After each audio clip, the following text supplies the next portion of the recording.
Hey, what's up, everybody? BDO44 coming at you another video. All right, so this is a change of pace for me. I don't normally talk basketball while I'm walking down the street. I'm usually doing my praying thing and all that other stuff, but that ain't what we're doing right now. No, what we're talking about is a rumor I just read right now about Grant Williams and the Lakers. Grant Williams is a forward with the Boston Celtics. Defensive guy, hit a bunch of three-point shots in a big game against the Bucks last year. I think it was game 7. He hit like 8 threes or something crazy, cut the Bucks off. Coming off a terrible season. Did not play well throughout the course of this year for his standards after having a really good playoffs last year, being a really good part of the overall switchability of a fantastic Boston team in 2022. But, you know, he didn't play well this year. I guess not having Ime Udoka was a big deal for his piece particularly. And I just think that when you talk about guys you want to pick up, he's making this under $5 million a year on his last contract. I don't think he's in a position to make more than that based on the year he's coming off of. Even though he's made an NBA Finals, I like the idea of picking him up. For one, I like taking anything I can from the Boston Celtics. Anytime we can get something from them, make their hearts feel bad, convert somebody into purple and gold, and then win a championship with them, that is always good. We did it with Rondo. We did it with Rick Fox. I want to do it more. Hopefully we can get Jason Tatum from him. Yeah, that's the plan. But for now, Grant Williams, I think, is an underrated piece.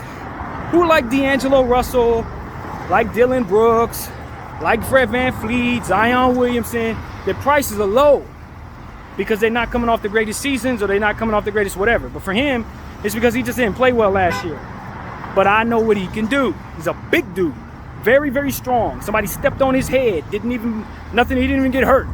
I probably wouldn't even survive that. He just got right back up. So this is a monster of a human who has the ability to play better than we've seen him play. Now, when I first scouted Grant Williams, just like everybody else who saw the scouting vid for Grant Williams, he basically looked like somebody whose game was outdated for the modern league.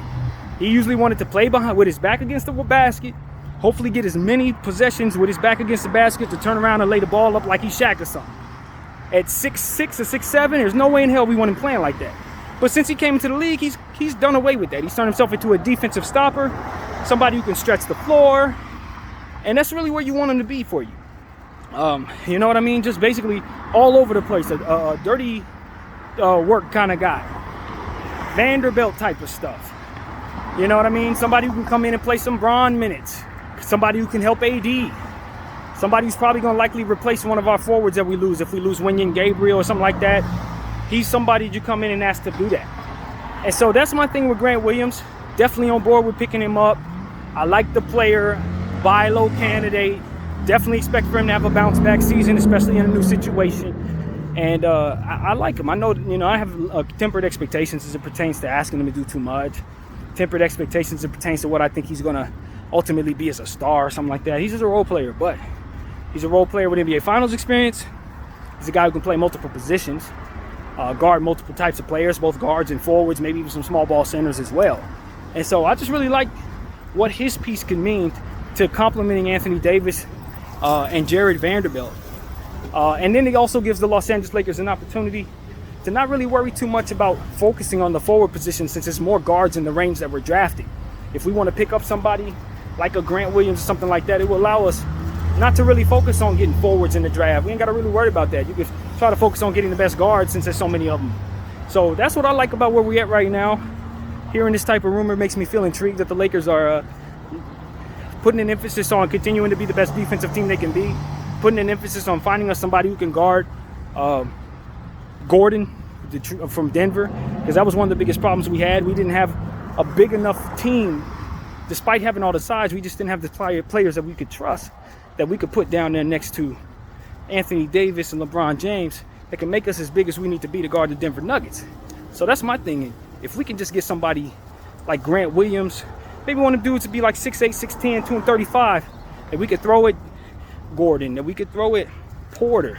That's what's going to help you be able to defend against the Denver Nuggets and any of these big teams that are starting to be putting together. If you look at the Utah Jazz, they have a chance to build a very big team in the draft with these picks that they got. Some of these other teams, you just got to have switchability. You want to have as many players at 6'8", 230 as possible, that kind of thing. Many guys that can push people around as possible. And that way, you have a team that can go up against a squad like that and not have to worry too much about what it is that's going to happen when you can't defend them. So that's my thing. Get us somebody like that. Also, Dylan Brooks, buy low candidate. I'm not a big Dylan Brooks fan. Y'all know that. I call him Dylan Bricks. Boy can't hit a shot. But I also know he's one of the best perimeter defensive players in the game. When you think about who can get from the paint to the three-point line fast enough and defend a three-point shot, there's not too many players better than him at that. And I haven't lost sight of that in despite of all its nonsense. One thing I know about us is we don't mind bringing our enemies to us if they're crazy. We did it with Matt Barnes. We did it with Ron Artest. We can do it with that kid too, especially since his value is going to be in the ground. He's coming off a real humbling experience. He told LeBron James he didn't respect him unless he gave him 40. We beat him by 40, and LeBron James had a 2020 game since he said that. That type of humbling experience, he ain't got a leg to stand on or a dollar to give in regards to our team. And so because of it, I don't see any reason not to bring him in and see what he can do at a very, very, very affordable price for us. And if for some reason he gives us problems, we send him left. Let's trade him somewhere on a price that we like. So that's my thing with Dylan Brooks. He's not going to play worse than he did last year. There's no chance he does.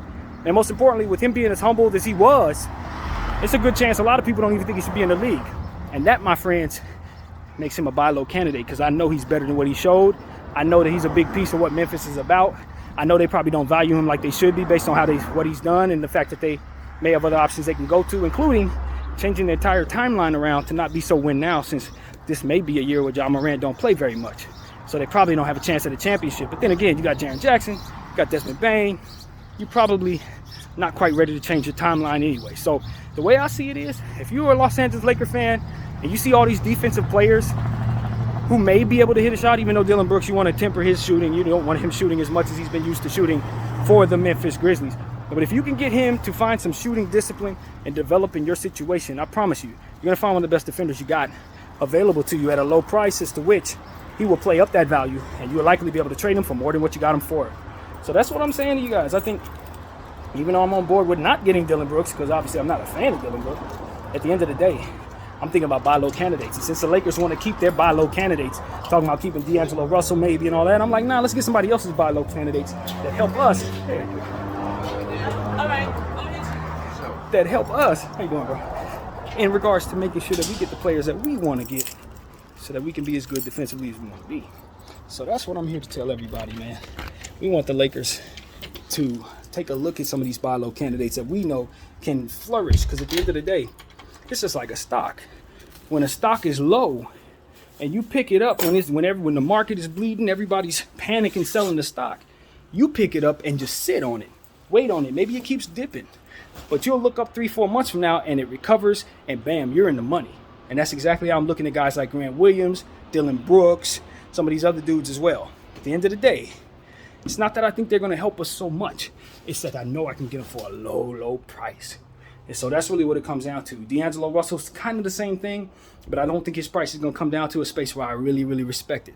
But a guy like Dylan Brooks, a guy like Grant Williams, let me tell you, you may not be fans of those guys, but if you put both of them on your team, you got a very, very different defensive situation that you can throw at some of these contenders that you're going to ultimately have to see. Trust me, man. You put these guys on your team, you put them next to the best defender in the league in Anthony Davis. You give yourself a lot more chances of LeBron James making it through the season, because he doesn't have the biggest role when you got all these big dudes on the team. Talk about Vanderbilt. Those two are only going to insinuate what it is that he does defensively. Now, offensively, we're bricking shots. But we also have number 17, which means we can get a shooter in that situation. If the Lakers are going to try to position themselves this way, I then turn my attention to some of those players that I do not like in the draft, and say they are the players we want. What does that mean? I don't like shot makers.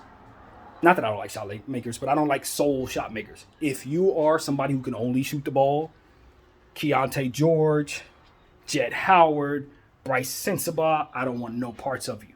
But in this situation, I need all three of y'all. Why? Because I got a bunch of bricklayers. So that's what I want the Lakers to kind of consider. You trade down, you get Sensabaugh and Howard, because in that situation they are exactly what you need, because you're definitely bringing in bricklayers in regards to Dylan Brooks. And I think Grant Williams you can consider somebody who may take a shot, may not take a shot, but if you want him to come up huge in the biggest game, he's already proven he can do it against the NBA champions of that year. So that's a big deal to me in regards to him. And I just brainstorm because I think at the end of the day, we're a team that doesn't have as many assets as we like to have. We expect not to maybe have our pick next year. If that's going to be the case, then obviously we're going to want to put ourselves in a position to get as much value as we can that can be retradable at a higher price than we acquired. And that's why you want these buy low guys. That's why you want these guys that are being kicked out of their own teams because they just didn't play well. Okay, give them to us. We can make the most out of them because we already have the defensive identity that extenuates their strengths. And that's exactly what the strength of those two players is defense. It's their offense that they need a lot of coaching, especially Dylan. So that's what I got to say, man. If we acquire both of those players, there's going to be a lot of unhappy Laker fans until they get them on their team. And then they're going to find out those guys can help them in some very key ways that ultimately make us a much better team. I know it's not popular, but I'm not here to be popular. I'm here to win a championship. And I'm telling you, the more of these little dudes we get on these low prices, the more opportunities we get to sell them at higher prices. It's less giving us the pieces we need to win a championship. BDL 44, I thank you all for watching.